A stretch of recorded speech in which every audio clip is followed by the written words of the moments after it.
공급의 근원. 양극성의 균형에 관한 장에서 우리는 이미 많은 것을 배웠다. 이제 이 지식을 좀 더 확장해 보도록 하자. 친구나 안면 있는 사람에게 수입의 출처, 즉 수입의 근원에 대해 물어보라.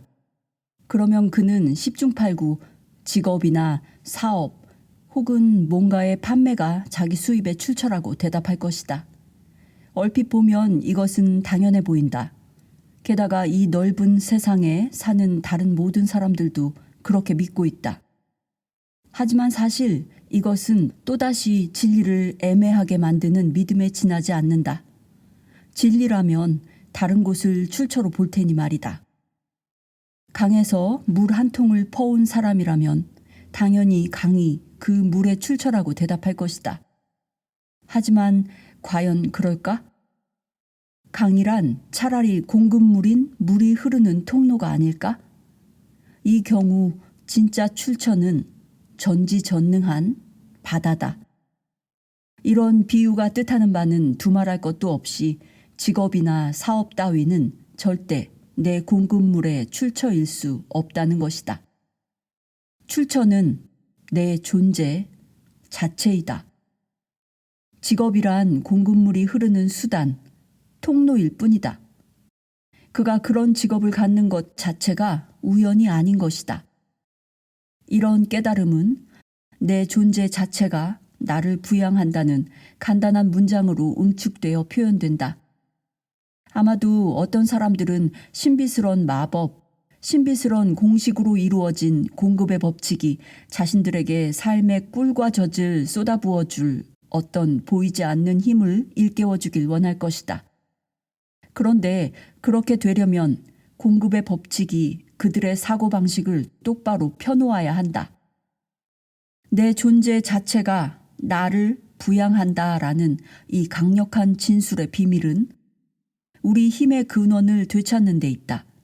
우리는 지금까지 이 힘의 근원을 외부의 것들에게 넘겨주곤 했다. 오직 두려워하고 변덕스럽고 불안정한 사람만이 외부의 것들과 조건들에 자신의 안전을 의지하게 마련이다. 하지만 그 의미를 참으로 이해하면서 이 문장을 읊는 사람은 이미 가장의 베일을 벗어던진 셈이니 우주가 허리를 굽혀 그를 도우러 올 것이다. 이제 그의 권능은 신의 권능이다.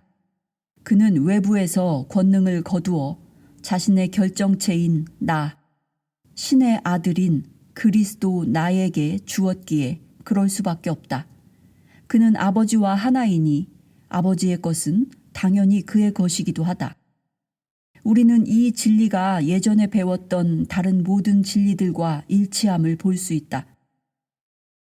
즉, 이 진술은 외부 조건을 바꾸거나 인간의 상황을 조작하지 않고 단지 조건과 상황에 대한 인식, 그리고 무엇보다도 힘의 출처에 대한 인식만을 바꾼다. 이것을 의미심장하게 말하는 사람은 누구든 신인 자신의 참나를 믿는 사람이다. 그는 신 말고는 아무것도 없음을 안다. 그렇다면 다른 어디에 자신의 믿음을 놓을 수 있겠는가? 그의 참나는 개성 자아가 자각하기도 전에 이미 그의 필요를 알고 있다. 나무가 땀 흘리지 않고 땅에서 양분을 끌어올리듯 그 역시 그렇게 한다. 물이 모자라 죽거나 거센 바람으로 뿌리가 뽑히는 나무들도 있지 않은가? 하고 말하면서 이 마지막 비유를 의심하려는 거짓 자기의 제자들이 있다면 나는 이렇게 대답할 것이다. 땅 자체가 인간의 집단의식에 종속되어 있으니 땅은 태풍과 가뭄과 지진과 돌풍으로 자신의 찢긴 마음을 비춘다. 인간더러 삶에 대한 생각을 바꾸게 하라. 인간이여, 다시 한번 편히 있으라. 그러면 자연 역시 평화로울 것이다. 내 존재 자체가 나를 부양한다. 진짜 안전이란 이런 것이다. 여기에는 마음의 평화가 있다. 이런 이해를 지닌 사람에게는 즐기면서 할 수 있는 일거리가 주어진다. 노동과 스트레스와 수고는 그에게 아주 미약한 잔재로만 남을 것이다. 그는 더 이상 확실히 해두지 않는다. 확신하기 때문이다. 그에게는 억측에 근거한 보호장벽인 계획이 더 이상 필요하지 않다.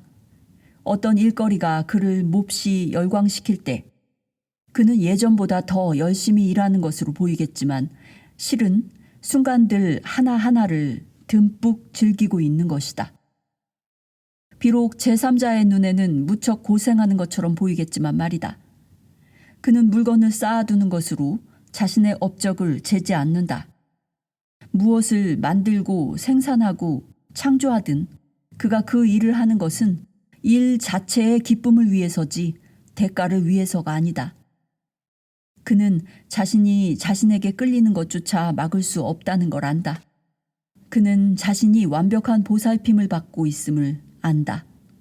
이런 사람에게는 자기 노동의 열매에 집착하는 사고방식이 도리어 생소해 보인다. 사과나무는 자기 외부에서 사과를 찾아서 자기 가지에 붙이려고 하지 않는다. 그것은 사과를 자기 내부에서 가져와서 내민다. 사과나무는 자기 사과에 매달리지 않으며 그것들을 가질 자격이 있는 사람이 누구라고 선언하지도 않는다. 그렇다. 사과나무는 주는 법을 안다. 그것은 모두에게 차별 없이 주니 내년에는 더 많은 사과를 맺을 것이다. 어쩌면 사과나무가 인간보다 더 지혜로울지 모른다. 그것은 자기 노동의 열매에 신경 쓰지 않고 열매를 맺는 것 자체를 즐긴다. 이런 정신으로 일하는 사람은 주는 것이 곧 받는 것임을 안다. 이런 마음 상태는 드러나는 모든 형태가 근원에서 솟아나온 것임을 안다. 집을 세우기 전에 먼저 그 건축물에 대한 생각이 앞서듯이 그는 바라는 것이 무엇이건 그것에 대해 생각하면 그것이 있게 되리란 걸 안다. 물질과 환경이 그의 생각 에너지를 중심으로 뭉쳐 그의 생각을 현실로 존재하게 해주기 때문이다. 그는 그 근원이 바로 자기 존재임을 안다. 자기 일을 즐기는 사람들을 관찰해 본 사람이라면 누구라도 그들의 필요는 항상 충족된다는 사실을 알아채지 않을 수 없다. 그들은 하는 일에 대한 보수가 아니라 그 일이 주는 기쁨에 집중한다. 인간의 마음속에는 고정된 인식이 지배하는 특별한 홈이 있다. 이 홈은 공급이 한정되어 있다고 말하지만 어떻게 창조자가 자신의 창조물을 자신에게서 빼앗을 수 있겠는가? 신의 존재 자체가 무한하거늘 어떻게 신이 제한될 수 있겠는가? 그것은 오직 자신이 신이 아니라는 부질없는 꿈을 꾸고 있을 때만 가능한 일이다. 모든 공급과 풍요의 근원으로서 우리 속의 창조주 정신을 부정할 때 나타나는 결과는 소유물의 부족이다. 이것은 참나와의 합의를 통해서 이루어야 할 완성을 물질과 이미지들을 보태는 것으로 이룰 수 있다는 잘못된 관점으로 바꾸려는 거짓 자기의 시도에 지나지 않는다. 우리가 물질을 필요로 하는 건 참된 정체성이 부족하기 때문이다. 영혼의 허약함을 물질의 부로 보상하려는 것이다. 하늘 높이 맴도는 매를 동무 삼아 들판이나 시냇가에서 혼자 보내는 한 시간은 우리 가슴에 위안을 준다. 그것은 우리에게 영감을 준다. 하지만 물질은 그렇지 않다. 전자는 우리에게 아무 대가도 요구하지 않지만 후자는 그 값으로 우리의 혼을 요구한다. 삶은 인간의 소유물에 대한 인간의 승리다. 소유물이란 노예를 위한 것이다. 그런데도 소유는 목적을 위한 수단이 아니라 목적 자체가 되고 말았다. 어떤 물건의 가치는 소유하는 데 있는 것이 아니라 그것을 만들어내거나 일으키는 인간의 능력에 있다. 자기 연을 만든 소녀는 운 나쁘게 남풍이 연을 멀리 날려보내더라도 마음 놓고 웃을 수 있지만 누군가가 만들어준 연을 받은 친구는 상실감에 슬퍼한다. 그에게는 다시 연을 만들 능력이 없다. 앞의 소녀는 주인이지만 뒤의 소녀는 노예다.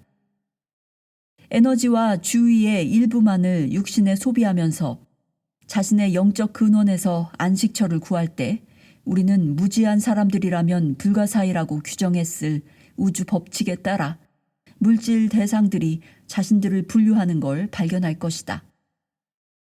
이것은 삶의 어떤 경우에나 해당된다.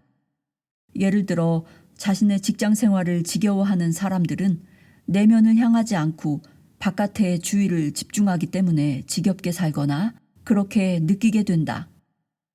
사실 그들은 이런 생각에 푹 빠진 경우가 많다. 소유물의 본성이 소유자를 소유하는 데 있음을 알지 못한 채 우리는 소유하려는 욕심으로 자신을 물질과 사람과 교리와 개념과 힘의 노예로 만든다. 소유하려는 충동은 정도에 관계없이 언제나 그 자취 속에 슬픔을 지니게 마련이다.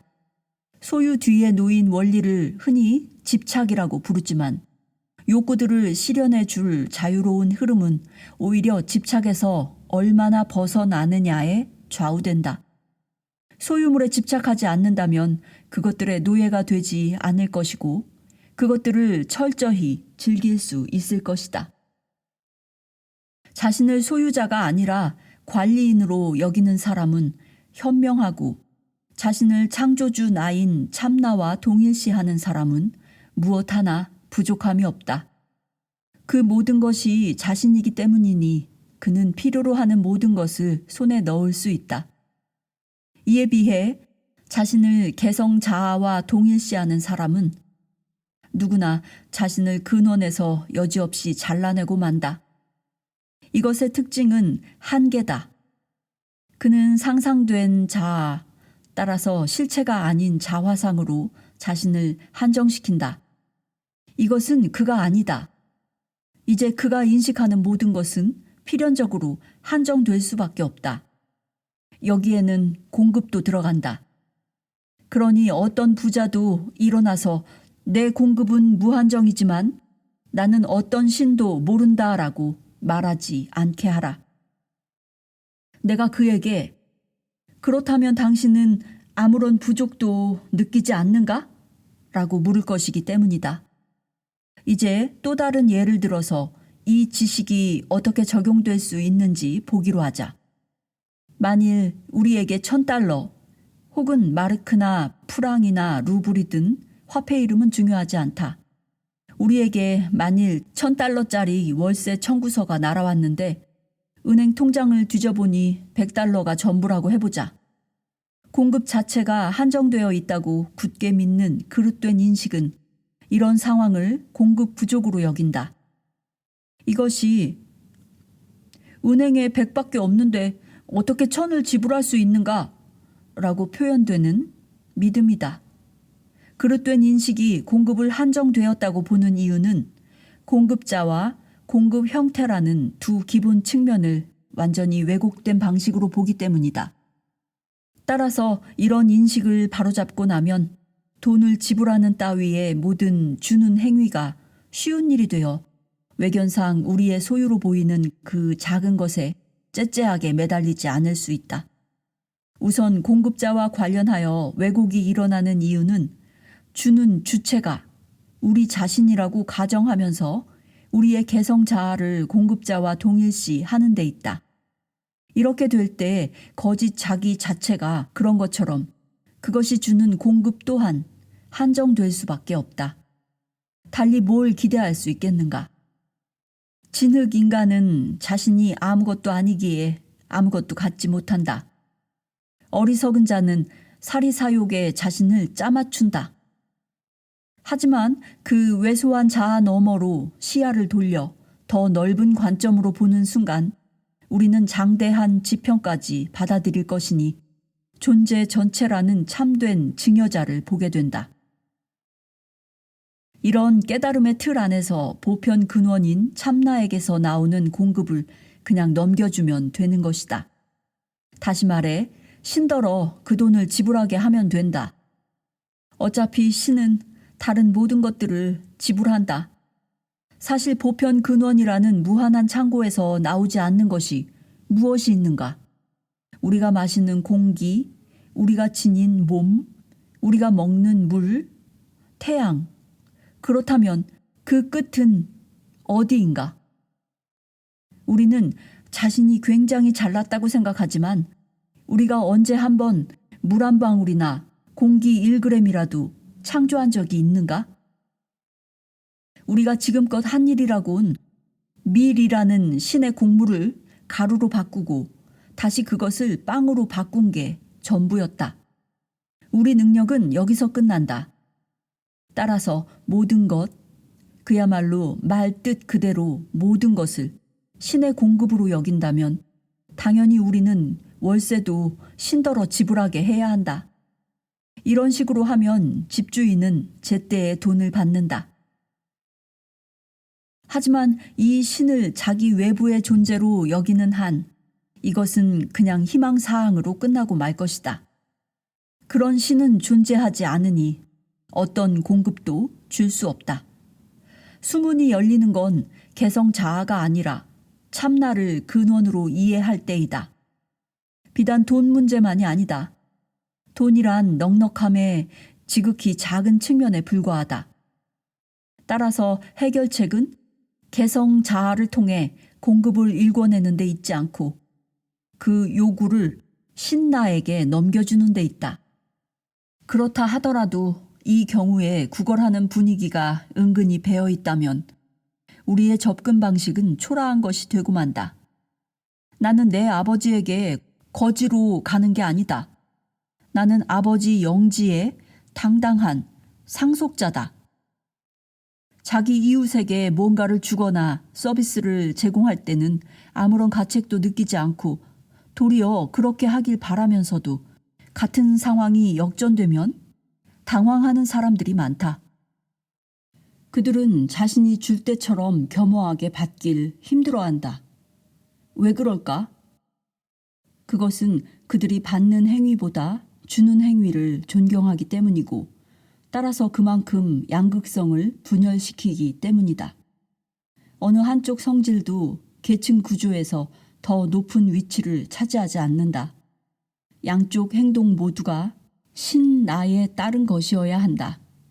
그러할 때 우리는 주는 것처럼 편하게 받으면서도 아무것도 빚지지 않을 것이다.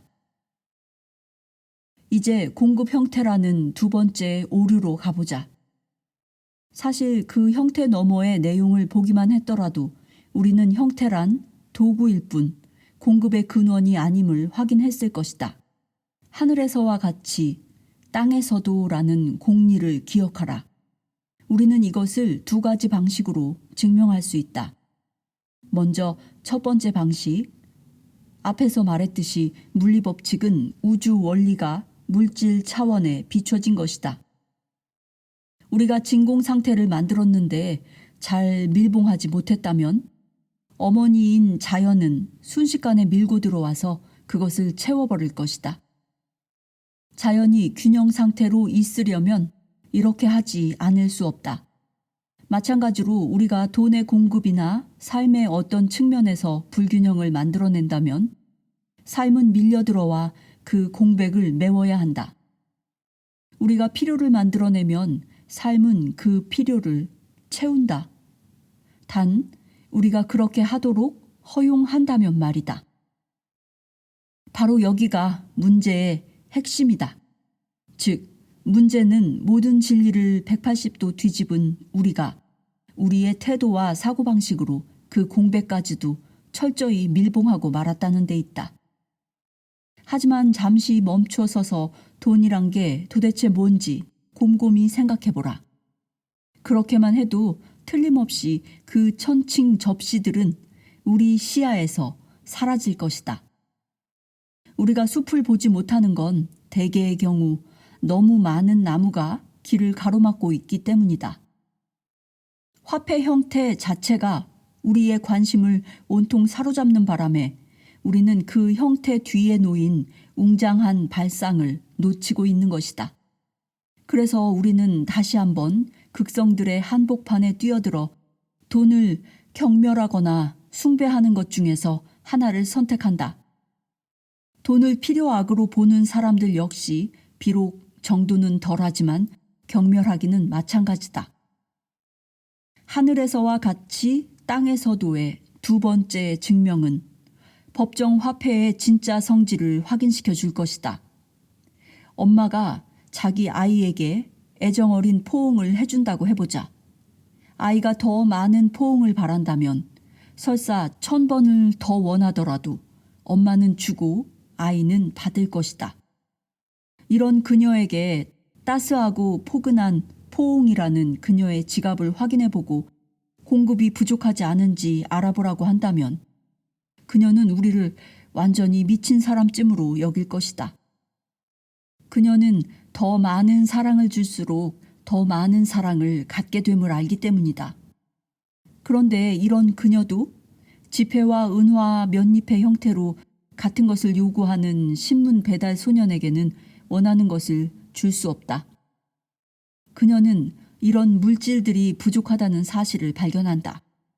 여기서 놀라운 것은 최소한으로 말하더라도 그녀가 이런 사고방식을 아주 당연하게 여긴다는 사실이다. 여기서 또다시 거짓 자기가 우리를 얼마나 미묘하게 헤매게 만드는지 관찰해보는 건 특히 흥미로운 일이다. 따뜻한 포옹의 형태로 대가 없이 주어진 사랑은 거짓 자기에게도 무리 없이 받아들여진다. 하지만 같은 에너지가 거짓 자기가 유일하게 자신과 동일시하는 물질 형태를 취하면 상황은 역전된다. 이제 그것의 공급은 한정된다. 문 앞의 소년을 비롯하여 법정 화폐의 수령자들은 따스하고 포근한 포옹을 받을 자격이 없다. 또 그가 마침내 자기 몫의 포옹을 받는다고 해도 우리는 마지못해 하면서 준다. 거기에는 아무런 사랑도 없다. 그것은 차갑고 따끔거린다. 그가 받을 자격이 있는 건 이런 것이다. 우리가 마지못해 하면서 나눠줄 때 그 포옹에 사랑과 온기가 빠져 있다는 건 말할 필요도 없다. 그 포옹은 설사 따끔거리지는 않더라도 차갑다. 이렇게 해서 우리는 포옹을 받는 사람에게 너는 내 사랑을 받을 자격이 없다 라는 메시지만을 전달한다.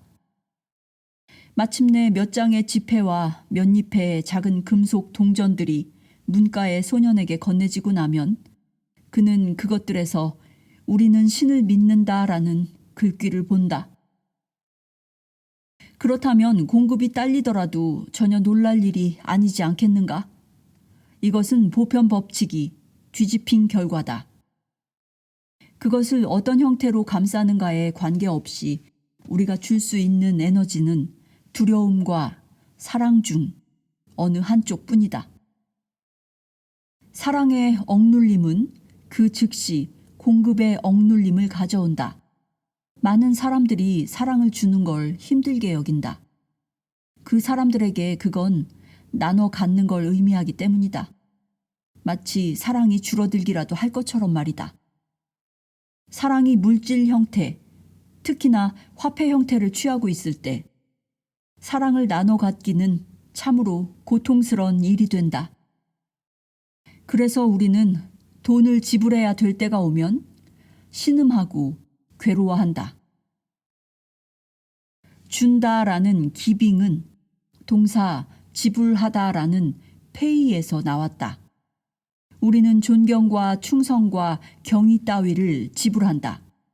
그때 이 말에는 기쁘게 하기 위해 준다는 뜻이 들어있다. 마치 다른 형태의 주는 것들은 돈을 주는 것과 다르기라도 한 것처럼. 하지만 양쪽 다 주는 것이긴 마찬가지다. 그것의 형태는 중요하지 않다. 이제 왜 주는 것이 곧 받는 것이 되는지 살펴보자.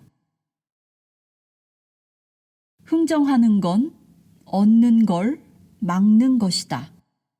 즉, 흥정하는 바개인은 얻는 개인을 막는 바인 것이다. 우리는 가격을 흥정한다. 다른 말로 하면 거래 조건을 놓고 옥신각신한다. 심지어 우리 중에는 자신이 알뜰 거래자인 데 대한 대단한 자부심을 느끼는 사람들도 있다.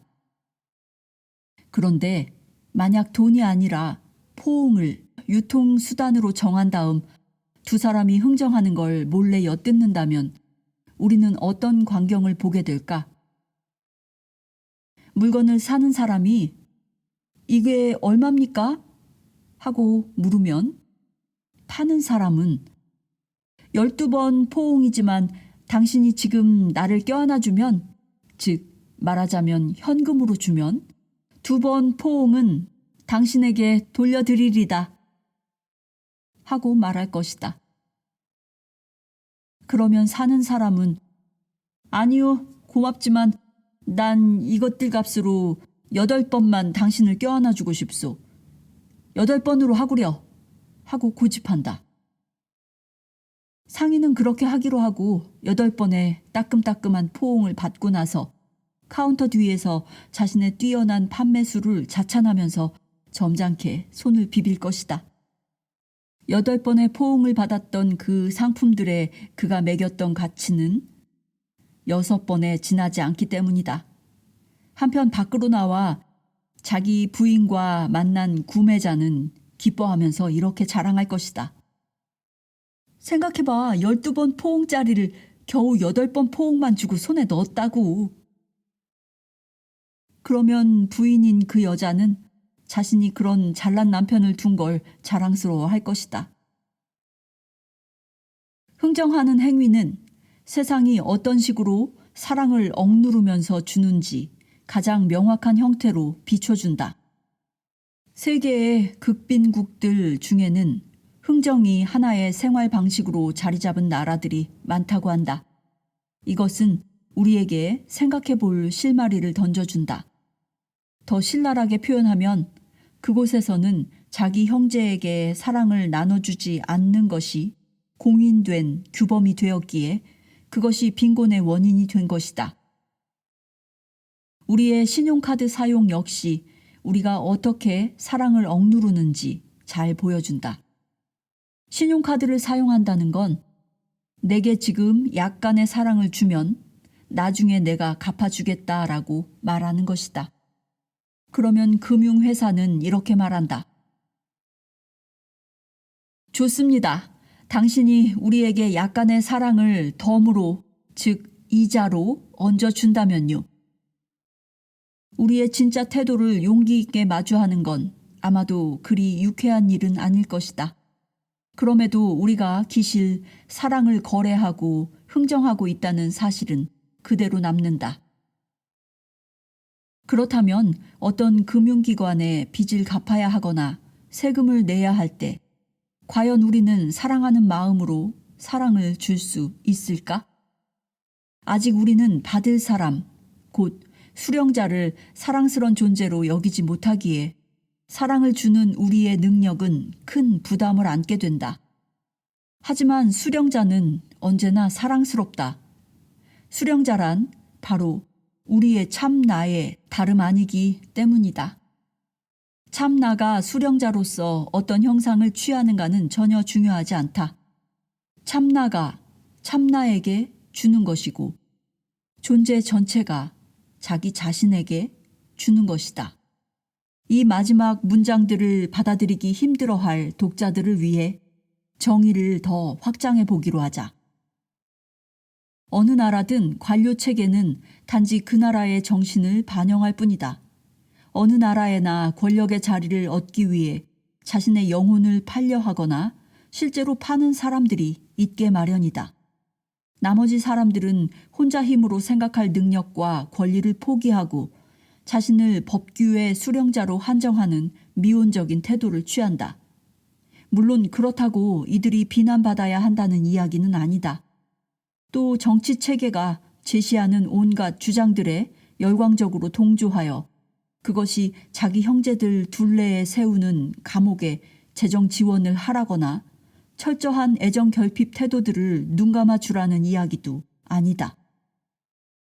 만일 관료 제도가 제 하고 싶은 대로 다 한다면 모든 영혼들을 숨막히는 규칙과 규제들로 가득한 짜증나고 암울한 거미줄의 세상으로 끌어들일 것이고 나머지 인간들을 죽을 때까지 젖을 조달하는 암소로 만들 것이다. 위 이야기의 핵심은 아무리 이기적인 체계 속에 발을 담근 굳은 마음들이라도 그들 역시 신의 자녀들이고 똑같이 사랑스러운 존재들임을 인정한다는 것이다. 그들이 어떤 행동을 하든 그들 역시 당신이나 나와 똑같은 인류의 일부이다. 주로 실수를 저지르긴 하지만 그들 또한 어둠에서 빛으로 나아가면서 성장하고 배우며 일하는 같은 인류인 것이다.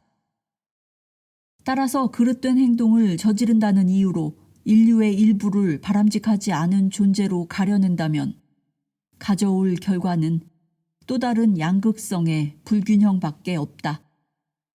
이 형제들 중 다수가 전체에 대한 공복으로서 자신의 역할을 잊어버리고 오히려 주인과 지배자 역할을 하고 싶어 한다고 해서 그것이 그들 역시 우리와 똑같은 존재라는 사실을 바꾸지는 않는다.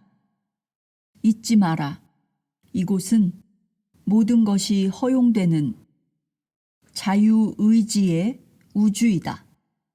그들 역시 당신과 나처럼 배우기 위해 이곳에 왔다.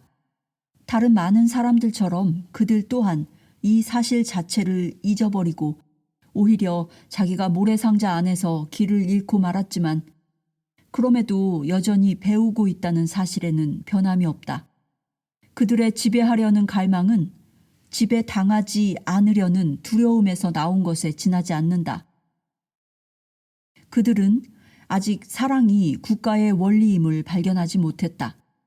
사랑의 빛 속에 발을 담그길 꺼리는 다른 모든 사람들처럼 그들 역시 쌓아두는 것에 대단히 천박한 집착을 보인다. 하지만 다가올 시대는 이 모든 저항하는 마음들이 무척 겸손해짐을 볼 것이다. 그리고 당황한 많은 영혼들은 그 전에 양심의 경고음에 귀 기울이지 않았던 것을 후회할 것이다. 이런 시각으로 바라볼 때 우리는 그들과 우리라는 식의 태도를 집어 던질 수 있다. 이제 우리는 새롭게 바라본다. 새로운 시각으로 보면 우리는 관료체제 스스로가 자신을 대단히 사랑스럽지 않은 존재로 따라서 쓸모없는 존재로 여긴다는 걸 확인할 수 있다.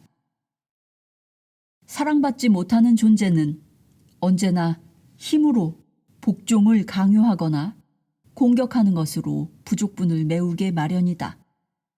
이런 식으로 볼 때에야 비로소 우리는 그들을 비난하지 않고 이해하게 된다. 주는 행위에서도 이런 식으로 이해할 때 우리는 무엇이든 마지못해서가 아니라 아낌없이 주게 되며 비난하지 않고 주게 된다. 사실 그들이야말로 우리의 자비와 조건 없는 사랑을 받을 자격이 있다. 그들은 형제 자매를 진심으로 보살피는 데서 오는 기쁨도 영혼의 한없는 넉넉함도 체험하지 못했기 때문이다. 그들의 냉혹한 마음이 얻는 보상이라고 해봐야 사리사욕이라는 찰나적이고 얄팍한 만족뿐이다. 또 우리가 그 영혼들에게 유치한 지배자의 지위를 용납하는 건 실제로는 우리 쪽의 자기 만족과 무관심 때문이라는 사실도 고려되어야 하지 않겠는가? 결국 그들이란 존재는 용서를 위한 훌륭한 기회이다. 그들을 치유할 수 있는 건 순응이 아니라 참된 사랑이다. 순응은 그 형제들에게 권력과 자기 만족을 통해 행복을 얻을 수 있다는 그릇된 믿음을 더 굳혀줄 뿐이다. 자, 흥정하는 문제로 돌아가서 이 발상 뒤에 놓인 진짜 근거를 한번 살펴보자. 불쾌한 사실들을 드러내게 되겠지만 먼저 사랑에 빠진 두 사람을 상상해보라. 세상은 연인과 로맨스를 찬미한다. 세상은 여기서 하빌과 참된 즉 기빙을 자신을 참나에게 내어주는 것을 느끼기 때문이다. 하지만 거짓된 존재 상태는 이 흔적을 재빨리 지워버리고는 또 한 번 뒤집힌 진리관을 내놓으니 자신을 참나에게 내주는 것이 자아가 자아에게 주는 선물이 되고 만다. 이 측면을 계속 검토해 가기 전에 우리는 세상의 연인들에게 어떤 선입견도 지니고 있지 않다는 사실을 확실히 해두자. 그들 역시 다른 모든 영혼들처럼 배우려고 여기에 있는 것이다. 다음에 얘는 우리 모두의 내면에 있는 대단히 민감한 현을 건드릴 것이다. 비록 사랑에 대한 우리의 이해가 뒤집힌 것이긴 하지만 사랑은 실체이기에 우리는 바로 이 사실을 부정하지만 우리는 그것을 최고의 미덕으로 여긴다. 이제 우리의 연인들을 관찰해보자. 그들은 서로를 그리워하고 가능하면 함께 있으려고 한다. 다시 말해 그들은 서로를 필요로 한다. 그들은 가슴이 지닌 것 중에서 가장 고귀한 감정을 체험한다. 진실로 두 사람은 상대방의 가슴에서 자신의 참 나를 보게 될 만큼 가장 가까운 사이이다. 로맨스가 호소력을 갖는 이유가 여기에 있다. 그녀는 그를 숭배하고 그는 그녀를 숭배한다. 당신이 요구하는 것이면 뭐든지 다 주고 말고 당신과 하나가 될 수만 있다면 말이야. 그들은 서로의 영혼에 대고 이렇게 말한다. 여기에는 아름다움과 믿음과 열린 가슴이 있으니 이건 정말로 멋지다. 서로가 자신에게 부여하는 가치만 빼고는 아무런 의심도 없다. 그런데 여기서 실제로 일어나는 일은 그 로맨스에서 진짜 미덕인 하비를 빼앗아가는 흥정이라는 사실을 알고 있는가? 완성을 갈망하는 영혼은 가슴 깊은 곳에서 자신이 완전하지 않다는 것을 알기에 자신의 신성한 나를 가지고 완전해지고자 한다. 하지만 그릇된 마음 상태는 이 목표를 감추고 우리를 하빌의 가능성에서 멀어지게 한다. 육신을, 즉 육체를 자신의 정체성으로 삼는 거짓 자기는 이제 다른 육신을 가리키며 합치자라고 말한다. 하지만 두 개의 육신 자아로는 한 나를 만들 수 없다. 사실 대부분의 연인들이 자신보다 상대방을 더 중요시한다. 여기서 흥정이 이루어진다. 두 사람은 말로 표현하진 않지만 이렇게 이야기하고 있는 것이다.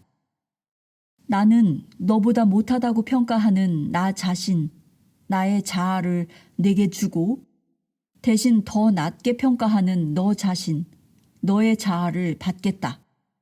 이렇게 하면 나는 완전해질 수 있어. 평가절하된 내 자아를 받는 사람은 당연히 짧은 빨대 쪽을 짚는 꼴이다. 두 사람은 서로가 추첨해서 이겼다고 믿으면서 실상은 불리한 거래를 한 것이다. 불리한 거래가 흔히 가져오는 결과는 갈라설 때 트림으로 올라오는 불쾌한 뒷맛을 남긴다는 점이다. 이런 시각을 받아들이는데 공공연한 반감까지는 아니더라도 거부감을 느끼면서 자신의 거짓 자기가 위협받는다고 느낄 사람들이 많을 것이다. 이것은 우리 가슴의 핵심부를 건드리는 사안이기 때문이다.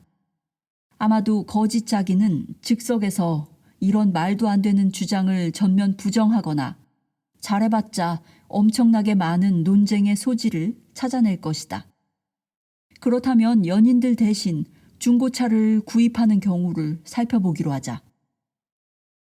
구매자는 최저 가격으로 최고의 차를 주시오 라거나 1달러 가격으로 2달러어치를 주시오. 혹은 낮은 가격으로 더 좋은 걸 주시오. 라고 말할 것이다. 말하자면 나는 가능한 한 적은 사랑을 주는 대신 최대한 많은 사랑을 받고 싶다라고 말하고 있는 셈이다.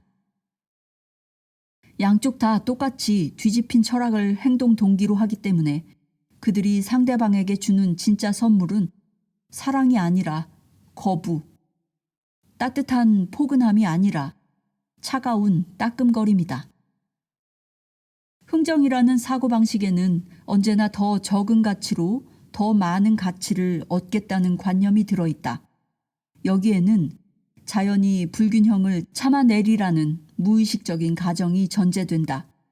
하지만 보상의 법칙은 이런 가정이 들어먹히지 않게 만드니 그 사람이 자기 형제에게 주지 않았던 소득분은 자신의 상실분이 된다. 예를 들어보자. 선물을 받으면서 나는 아무것도 치르지 않고 이걸 얻었다 라고 생각하는 사람이 있다. 이런 생각 자체가 그 선물에 대한 평가이다.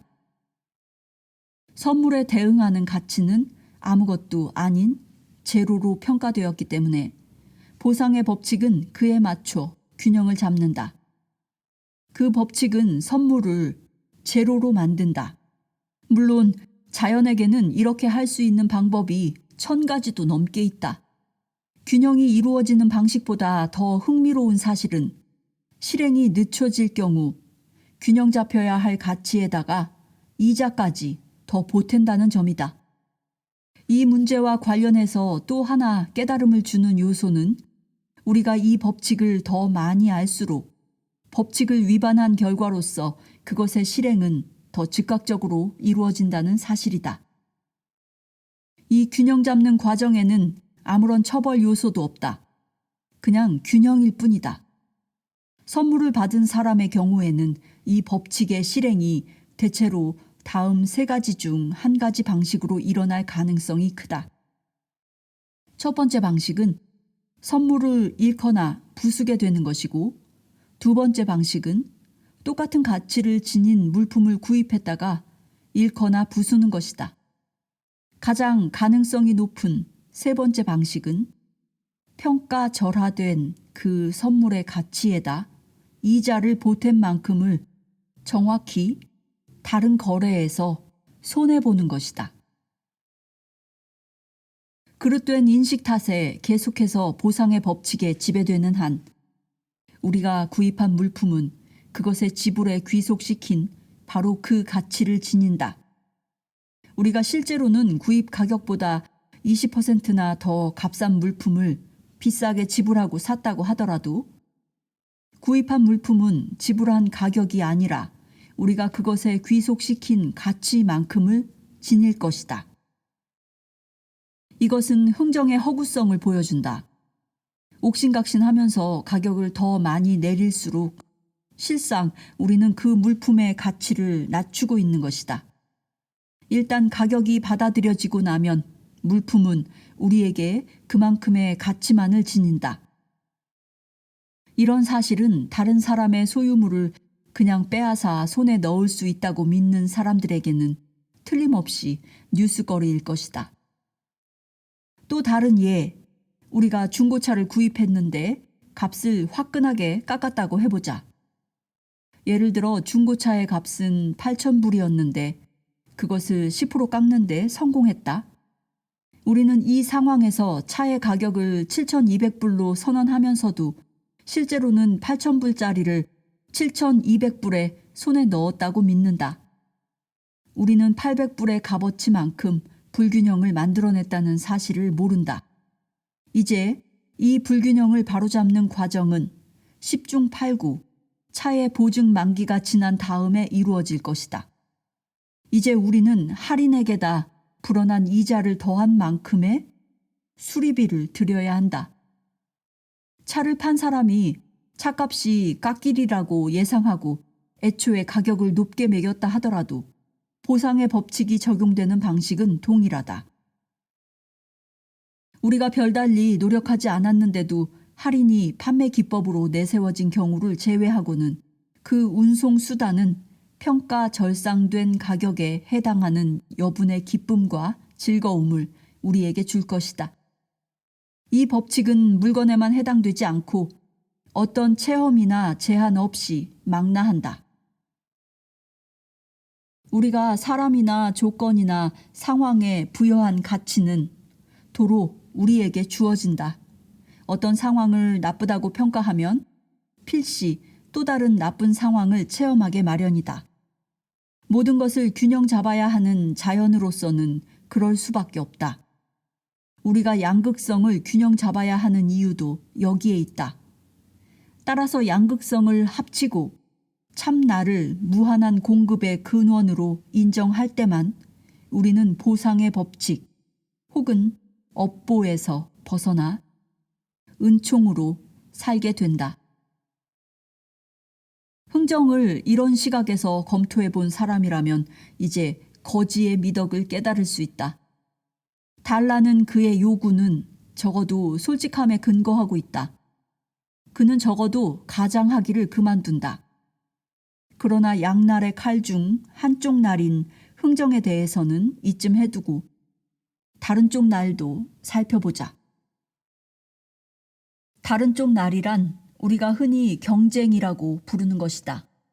더 잘하고 더 많이 팔고 더 나아지기 위해 결국 서로가 더 많이 얻기 위해 집단이나 개인들 사이에서 벌어지곤 하는 그 경쟁 말이다. 경쟁은 공급이 한정된 상황에서 상대방이 자신보다 더 큰 덩어리를 베어무는 데 성공할지 모른다는 두려움에서 나온다. 여기서의 강조는 그릇된 인식이 전제하는 삶의 하사품이라는 한정된 공급에 있다. 경쟁하려면 동료에 대한 평가 절하와 자신에 대한 평가 절상이 필요하다. 이것은 스포츠 영역에서 특히 두드러진다. 운동 시합을 자세히 들여다보면 소위 우정 어린 경쟁이란 게 실상은 질투와 무자비한 야망과 좌절된 허다한 꿈들에 불과함을 알 수 있다. 애초에 국가들을 결속시킬 목적으로 계획되었던 주요 국제 경기들이 시합을 지켜보는 사람이라면 누구나 일말의 수치심까지 느낄 정도로 승리를 쫓는 맹렬한 의도를 드러내는 것이다. 국가들은 이곳에 모여 영웅의 서열을 만들어내지만 웃고 있는 얼굴들에서 느껴지는 건 그 얼굴 밑에 가려진 고통과 상실의 애달픔이다. 거짓된 마음 상태에게는 이런 것들이 전성기를 보장해주는 주요한 요소라는 건 두말할 것도 없다. 거짓 자기는 승리가 패배를 뜻하는 이런 전쟁터를 좋아한다. 이에 비해 상업은 자신의 애매한 행위를 가려줄 좀 더 온건한 환경 쪽을 선호한다. 게임이라는 명분으로 정당화되는 탐욕스런 경쟁놀이에서 거짓 자기의 힘들은 무제한으로 풀려나 서로의 국가까지 동원되는 일이 자주 벌어진다.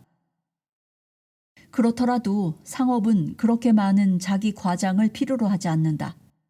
그보다는 적나라한 탐욕의 힘이 솔직성과 정정당당함, 형제를 기쁘게 해줄 생각으로 그의 필요를 충족시켜 주려는 진지한 바램 따위의 고대적 미덕들을 대신한다.